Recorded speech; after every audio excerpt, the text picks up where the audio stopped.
Nigerians were to give you the opportunity to actually lead Nigeria, Yeah. I wouldn't want to use the word rule. Yeah. To actually govern them. Yeah, we need leaders, not rulers.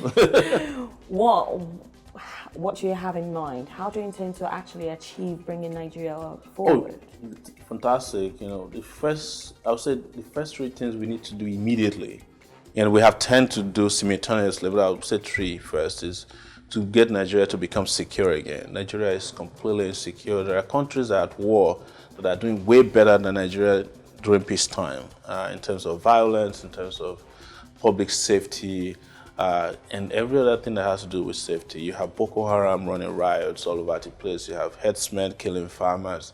You have kidnappers, armed robbers.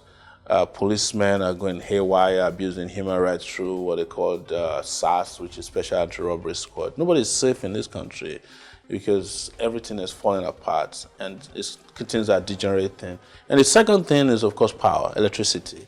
We have to grow our electricity for the miserable 3,700 megawatts. We should be talking about, 3,700 gigawatts of electricity by now. And it's to bring technology to bear in that sector, bring in renewable energy, because Morocco is doing it. It's a bit easier said than done. It's not. Fashola, when he was governor, I'd like to quote him. He actually said that the easiest thing to do in terms of electricity is it should be fixed within the first 3 months of being in that office. He's now the minister for power. Yes, I'm not one of the people. Do you think it's getting worse, or do you think it's getting better? I'm not one of the people who believe in Fashola in the first place. You can go on YouTube. I once confronted him at the London School of Economics. These are a bunch of people who are doing the business of deodorizing cities, and I call them power. How do Nigerians know that the same thing is not going to happen? Because I have pedigree. I have a past. People know that for 30 years I've been doing consistently the same kind of thing. They know that I've been an entrepreneur before. I created a brand that started from a laptop and it became a global brand in 12 years. I've hired people. I know how things work. I can make things happen because I've made things happen before.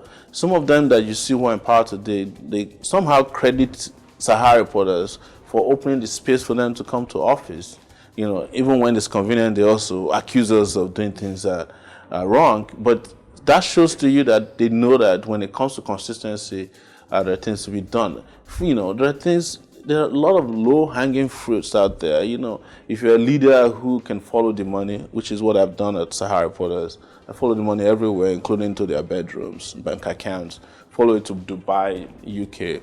I follow oil companies. I know what they're doing, how all these things are done the wrong way. And you have a leader who has the will, who has understanding, who has got the exposure and capacity and intellect.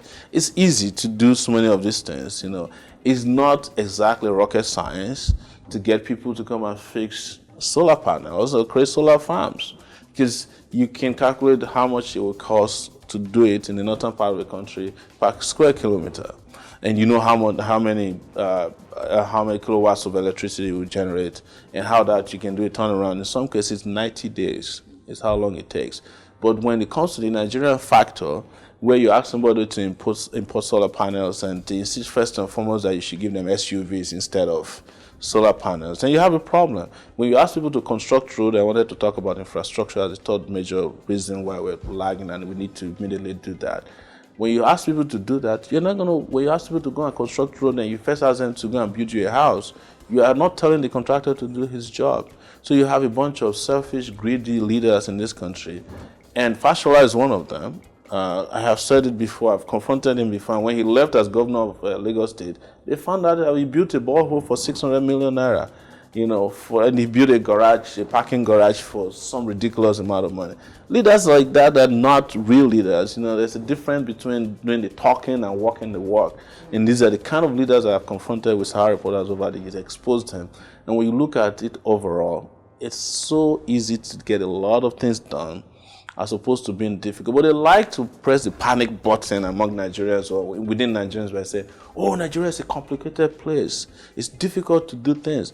But I ask people, if Nigeria is really a complicated place, it should be hard to steal from such a place. But you can find a Nigerian governor who can walk away with $500 million and go buy houses in Dubai, own a private jet, and they come around and tell you Nigeria is complicated. Nigeria is not complicated. It's just complicated thieves that's all over the place, running riot over Nigerian resources and its people, oppressing them. That's the problem. The moment we get them out of the way, we get all these dead weights out of the way, Nigeria will start working just the same way Ghana is working now, the same way Rwanda is working. Because I don't want to make comparison between Nigeria and Europe and America, but the same way South Africa is somehow functioning, the democracy is working on that, institutions are working in terms of capacity and functionality. Nigeria is not working because there's nobody who knows how to make things work around here. They just make math, as we say in Nigeria Palace. Right, okay, so let's come down to it in the sense that if you were given that opportunity, what would be your time scale to turn things around? So one of the things I would never do is to wait for 100 days before things start getting done. So there are things you can do the first day in office, you know.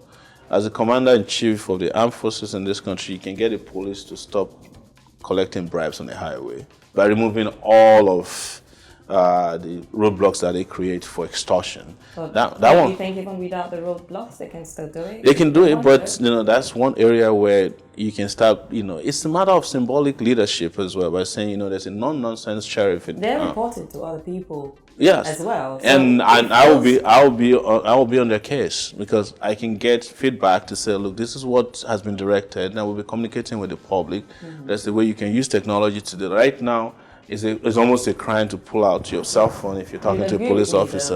But I can do that. You can have all these ideas in your head. This is what you want to do. Yeah. But what about people that you actually need to actually? It's the next thing I'm talking about because this is the reason why I've been traveling around this country and traveling all over the world because there are Nigerians out there who are making things work for other countries who can't wait to come back to Nigeria and help make things work.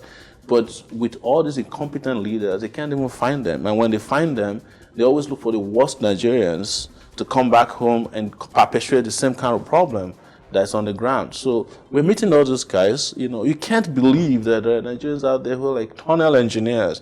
There are Nigerians working at NASA. There are Nigerians who are innovating and inventing stuff all over the place. They love this country. They want to come back, but they can't find the kind of leaders that can attract them to come back home. They're afraid because they know that the leadership at home, even when they invite them home, they're deceptive, they're dishonest, and corrupt. You need leaders who can bring people who have ideas and sometimes who are willing for free to come offer their services. I was here today and I met two doctors, a father and a son, who are willing to come back to Nigeria and just offer their services. But they can't even find hospitals that are willing to accept them to help. So how do you do this? It's to find a way to create a database, create an opportunity, an enabler environment for people to come back and help. And for the ones at home not to be afraid to do what is right. Right, okay. So including the police force. There are police officers who want to do good things, but their bosses who are corrupt will not let them do it. If they try it, they get transferred, they have no protection, and sometimes when they are not transferred, they get killed outright. Okay, so in terms of this time scale now, you're saying that you wouldn't even It has to be immediate. There's no time to, we have 4 years to spend. Days, right. I'm not waiting for 100 days. In when you your deduct that from, 365 days, how many days you have left? Right. I mean, it's lazy leadership to start ascribing, quarterly, it's like you're running the country or you're leading the country in the light of the emergency of things that needs to be done, the emergency of now. Let's even give you that first 100 days. Yes. In that first 100 days, yes. if you're not able to make the change Nigerians anticipate for, yes. would you resign? Absolutely. It would be dishonorable to continue to be in office after 100 days if I cannot, if you can't see signs of progress that I promised and I've talked so much about. Because I'm not only talking, esoterically about what can be done and what's achievable, I'm providing examples, I'm providing basis for it, I'm providing, concrete and substantial conversation around the things I want to do. So within 100 days, which I hate to assign days, I will say to you, within 100 days, if I'm not doing it, there has to be someone else who's better at doing it. I'll let the person come on. Right. I don't have anything to lose. Do you think you can actually win this election if It's You don't not win the about race if I now. think I can win this election. I think I would say do Can you with win it for your yes, party? of course. We can win it not for the party alone, but for the people of Nigeria. And it's up to all of us, those of us who are tired and sick of this system, to bond together.